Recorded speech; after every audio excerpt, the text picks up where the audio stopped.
and welcome to the Live Wire. I'm Meg Whalen. I'm the Director of Communications for the College of Arts and Architecture. And today we have two members of our music faculty here to tell us about two of our premier musical ensembles and a joint concert coming up on December 9th, the University Chorale and the Chamber Orchestra. So we have Dr. Randy Haldeman, Director of Choral Studies, and Dr. Jonathan Govius, Director of Orchestras. Welcome and thank you for being here. Thank you so much for having us. Thank you. So we have an exciting program coming up on December 9th, the University Chorale and the Chamber Orchestra performing together. That's a lot of people on the stage. It is. It's a very full stage when we do that. We use the entire width of the stage and depth. How many musicians total approximately will that be? Well, 46 singers, and then We'll field about another 30 in front of them. Wow, yeah, so it'll be almost 80 students performing. Yep, absolutely. Tell me a little bit about who these students are and how these ensembles fit into the larger landscape that we have in our music department, because we have lots of different performing groups, singing groups, playing groups. We now have our marching band, so we have lots of different entities. Tell us a little bit about these two. Go ahead. The Chamber Orchestra is the higher level of the two orchestras in the orchestra program. I like to refer to it as our Delta Force. They are auditioned, they are specialized. They're drawn from all across the campus, but they meet a particular threshold for their instrumental ability. And they represent our best group, but also they are very mobile. We tend to move them around as much as possible to get them out both into the community, across the state, and across the continent. Yeah, and they've done some great traveling. We're going to talk some about that today. So, so they're not all just music majors. They actually represent different majors, or are they all majoring in music? We have drawn from across the campus for the Chamber Orchestra. All the orchestras at UNC Charlotte are open to anybody registered on campus, but this one is the auditioned select group. It provides a very specialized training experience for them. Good. And is it just string instruments, or do you have a combination of winds and strings? It depends on the configuration and what is required by the repertoire. For the concert that we're going to do on the 9th of December, the work by Finzi requires strings and harp with one percussionist. The work by Charpentier is strings, flute, and keyboard instrument. Oh, good. And then tell us a little bit about the chorale. The University Chorale is the oldest performing ensemble on campus. It was formed back in, as far as we can tell, back in the early 60s. It's had many directors over the years. It is now an auditioned ensemble of 42 to 46 voices, depending on the semester.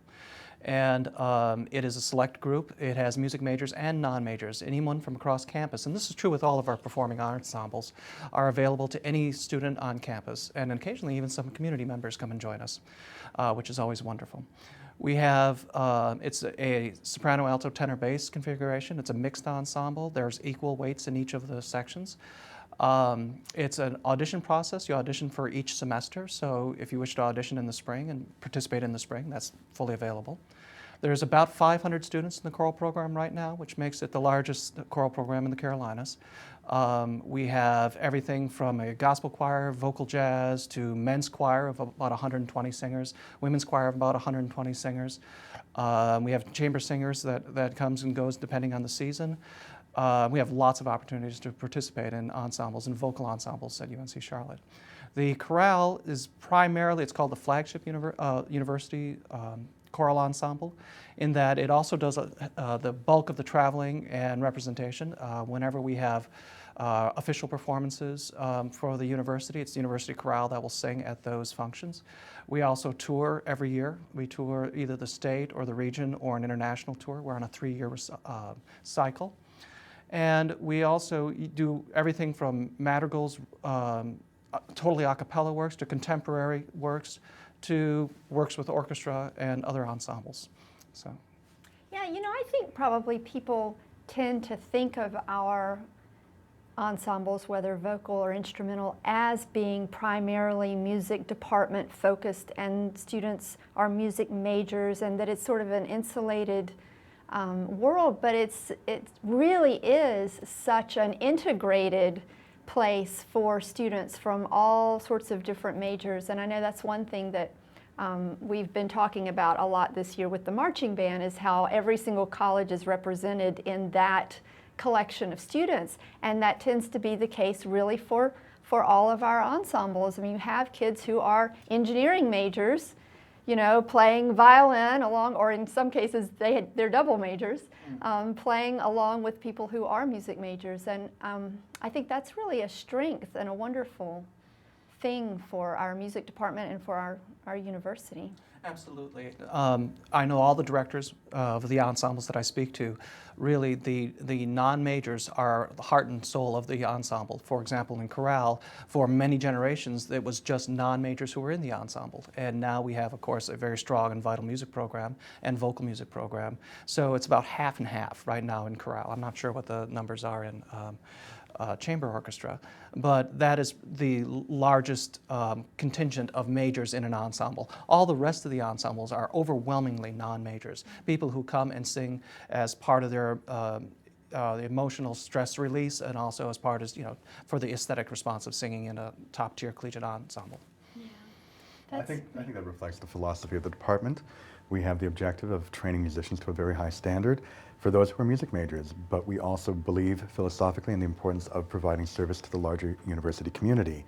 People who may not necessarily want a career in music, but who want to make music a part of their life for a very long time. And that is something that we can do very effectively while they're here on campus.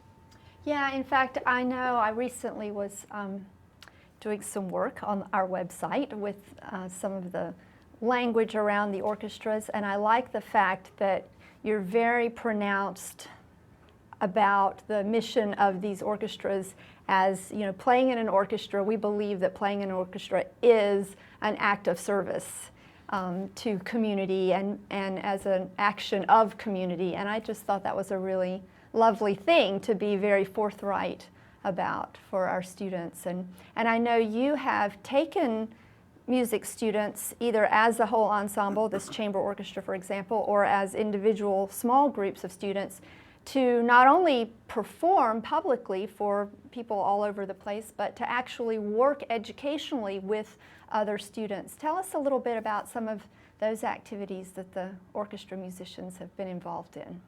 Well, I think firstly it's very important for our department to provide different kinds of experiences depending on what students want. So for those students who want a casual orchestral experience, we offer a group that meets once a week. Bring your instrument, there's no audition, play because you love playing. For those who want something a little different, we have, at least in the last 2-3 years, attempted to establish a real identity for our upper level orchestra. As you said, the idea of public service through music. And that's why we spend a lot of time, rather than just talking about the mission, practicing it, being out and in the community.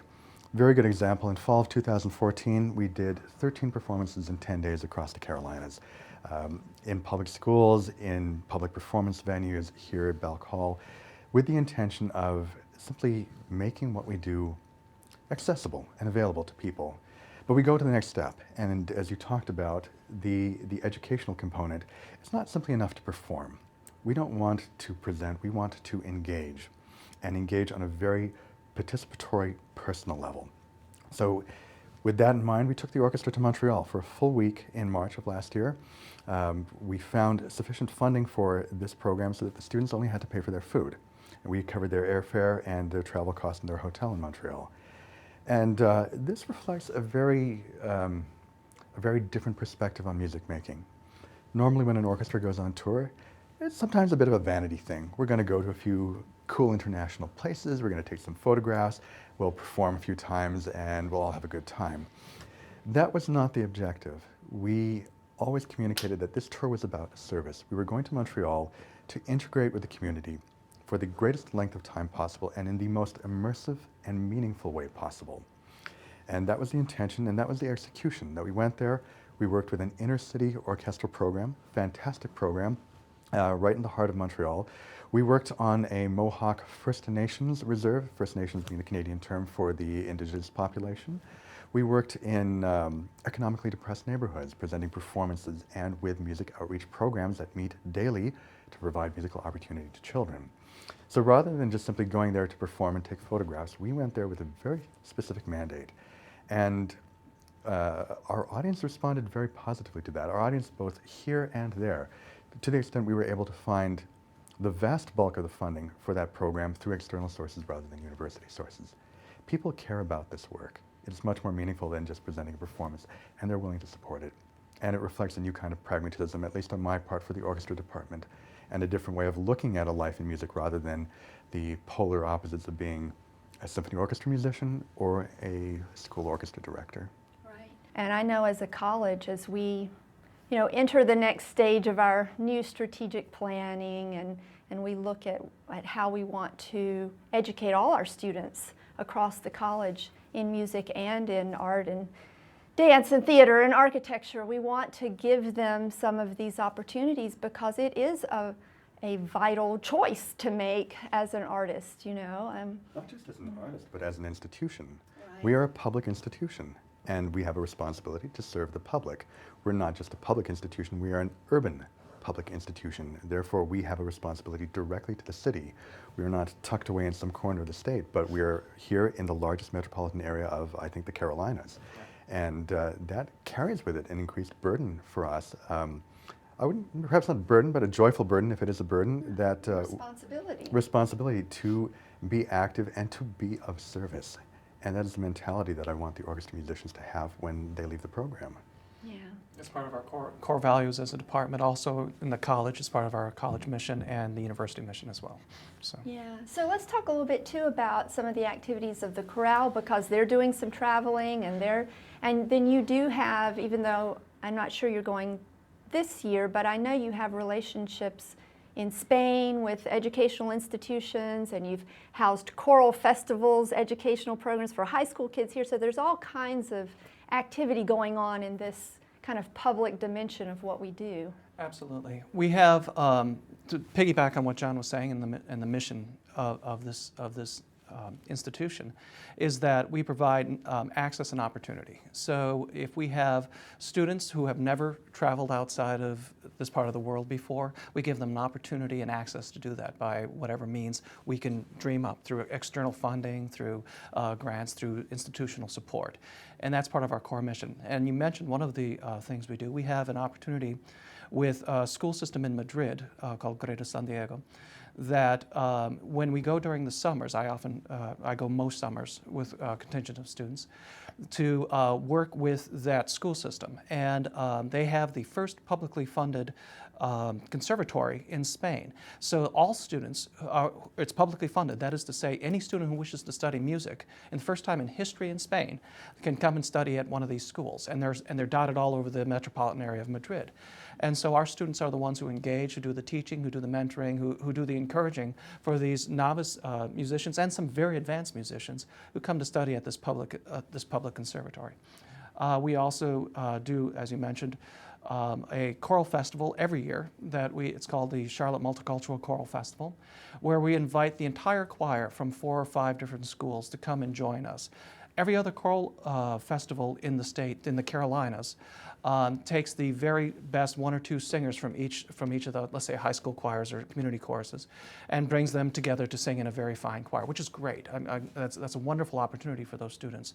Our concern here, as being a public institution and an urban institution, that all people benefit from the study of music. Everyone is increased by their study of music or any of the performing arts or any of their study period. So we bring the entire ensemble. So if we're bringing a high school from Gaston County in to work with our clinicians. We get the world's finest clinicians that we can into to work with these students. And so the students who are not the top 2 singers in the ensemble, but the students who are just maybe starting singing for the first time, get to work with some of the world's finest choral clinicians and experience singing alongside of our university chorale or other ensemble singers.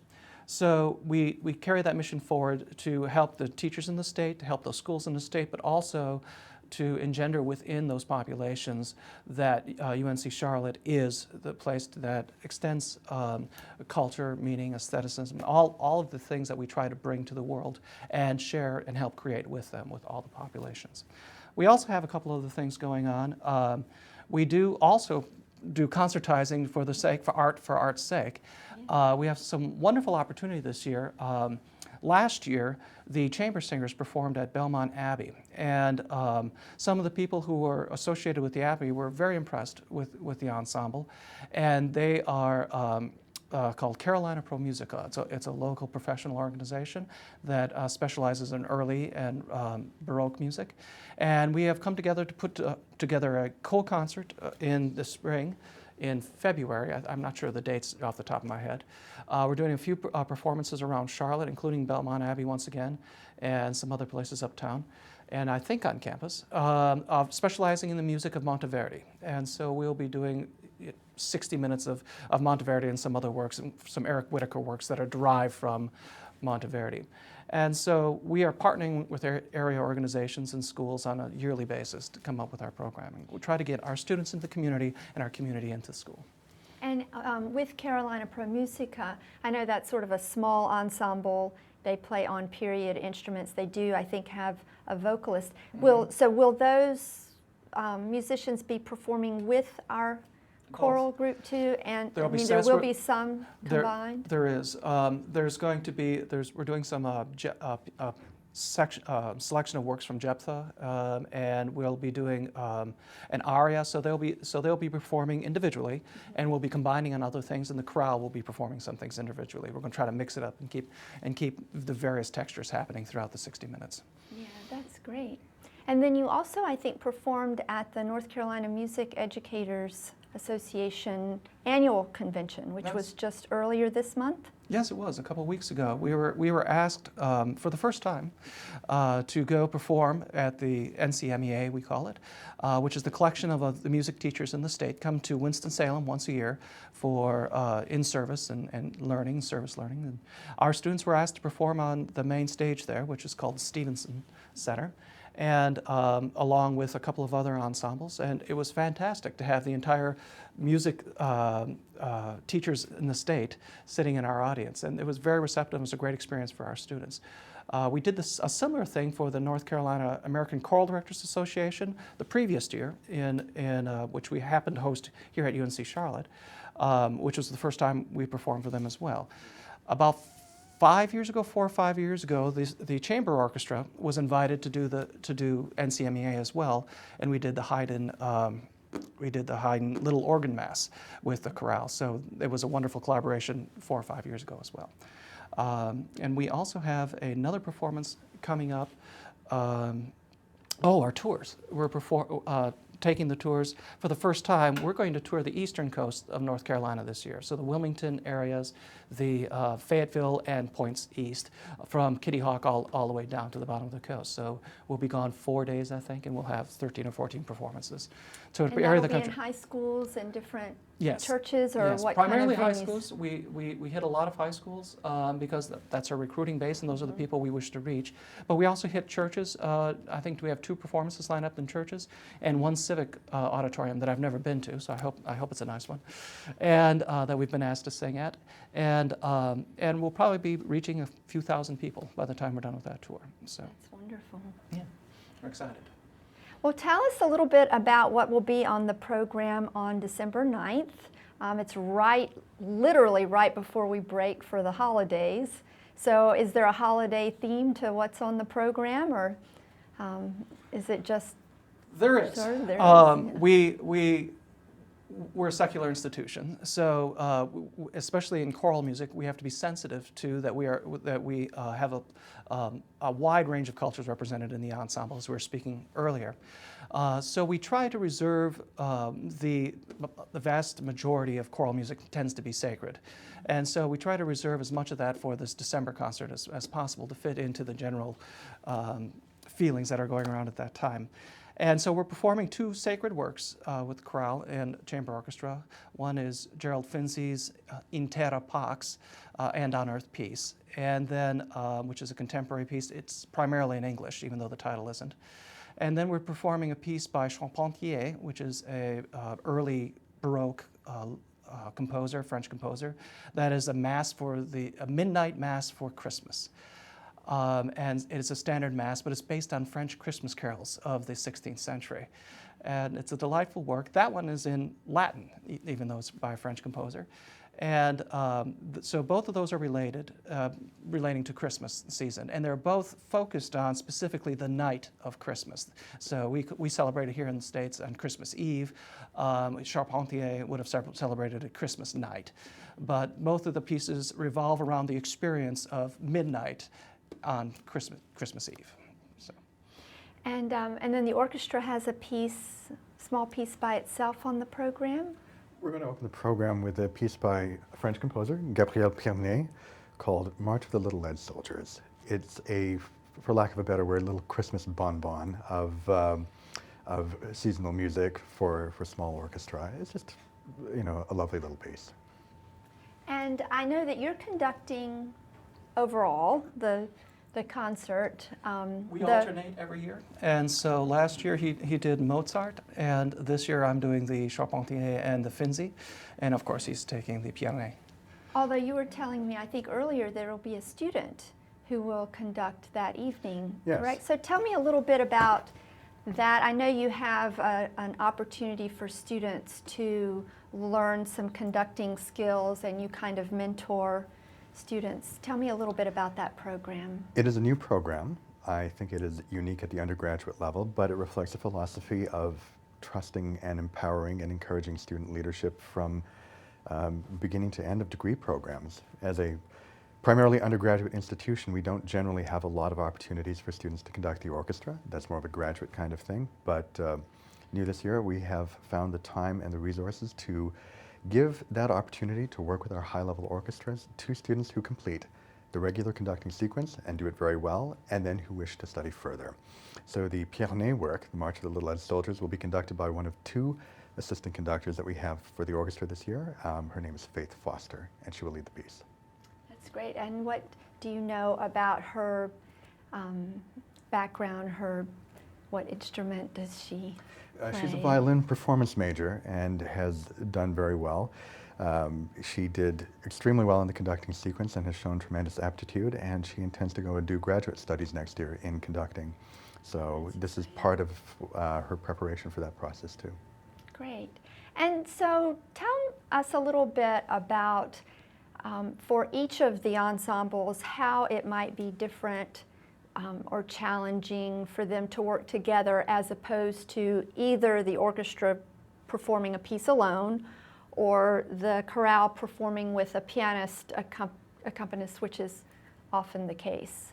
What makes it a little bit different to bring an orchestra and a chorale or a choral group together? Is there a difference in the listening? Is there a difference? I mean, certainly it's really different for the audience, I know, to have the power of those two ensembles, the increased number of musicians, the richness of the sound. But what about for the performers themselves?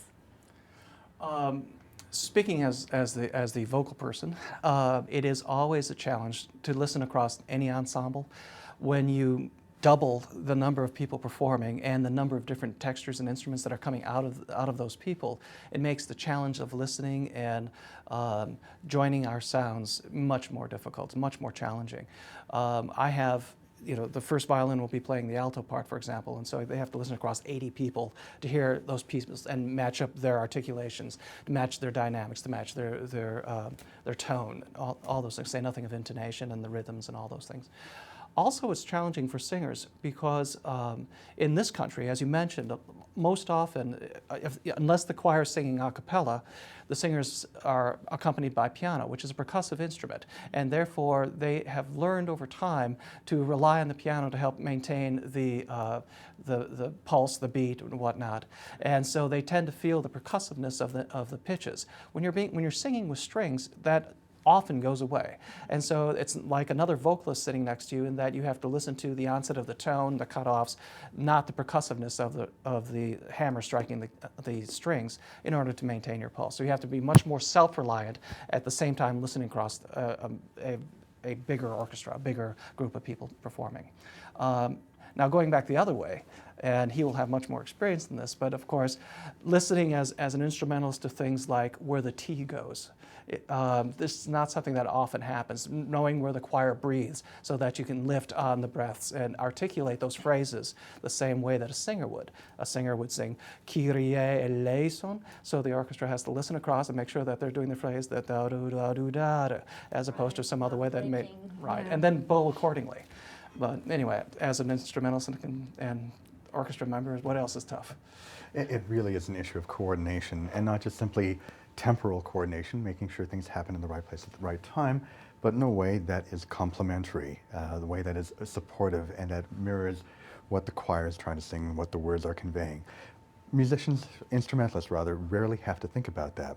They can sit there, they can do their thing, but when you are trying to coordinate with another group that has very different musical considerations, where is the stress of the word, where is the breath going to be, that has to be relayed to the orchestra, and they have to mirror that in something of a vacuum, because we rehearse separately until we finally come together right at the end.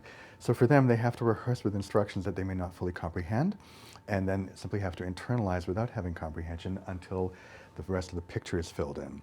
You know, it's like seeing half of a television program. You can see one head talking, and the other head, you have no idea who's responding until you finally hear the entire picture, you see the entire picture, then it fills in the blanks and becomes much easier to do. So we have challenges of physical coordination, but we have challenges of artistic coordination and really reflecting the nuance and complexity of what it is. It's not simply, we're the backup band. We're much more than the backup band. That's really important to convey, because I think a lot of people, you know, will think of the singers as the primary performers and the instrumentalists as the support, but it really is an equal merging of those two sound worlds. Absolutely, it was conceived as one sound, choral and vocal, and so as we come from our respective worlds, to merge those together in, I guess, 2 rehearsals, is a challenge for everyone, but especially for students who this may be their first experience doing either from the vocal side or from the instrumental side, which is part of the joy of what we do, is teaching them that, how awesome it is once you experience that for the first time. This is an essential element of our pedagogy, this kind of collaboration. They need the experience of working under these circumstances, challenging though they might be, and it is part of our responsibility to make that happen. It's also a joy for me that I get to work with my colleagues, and we come to an understanding on everything from tempo to choices of text unrelated, whatever the issues that I normally get to decide in the vacuum of my own world. I come, and Jonathan and I talk about it, and we come to an understanding. And what makes this wonderful for me is that I have someone who's coming from an instrumental background to the choral side, where I have all my preconceived choral history behind me, and Jonathan has his impressions, and when they come together, it's something fresh, something that comes together, is something that I hadn't experienced before, and there's been several instances of that. So. Well, we certainly want people to come and hear the fruits of all of this labor. I want to put up on the screen the college website, the music page. People can go there to find the concert and learn more and to purchase tickets. And tickets are very reasonable. They're $8, I believe, for all the seats, for any seat. Very reasonable. So very reasonable price, and we hope people will come. What, you know, you told us a little bit about the names of the pieces. Tell us do you have a favorite? Is there something people are really a moment in there that people are really gonna respond to? There are multiple moments throughout the works. The Charpentier piece is joyful and delightful to listen to. There's a wide range of styles, from the concertante style to the old motet style. So there's the old Renaissance motet things happen in there. And in the Finzi piece, there are several moments that are truly affecting, and especially when the baritone soloists are at the end, where he's singing the words of Robert Bridges and reflecting on his life at the beginning of the 20th century. So there's really some touching moments in that work as well. So people buy their tickets at the box office at Robinson Hall. You can get them by phone, online, or there in person, and December 9th, 7:30 p.m. for the last concert of the semester. Absolutely. Okay. Thank you so much for being with us today. Thank you for watching the Live Wire.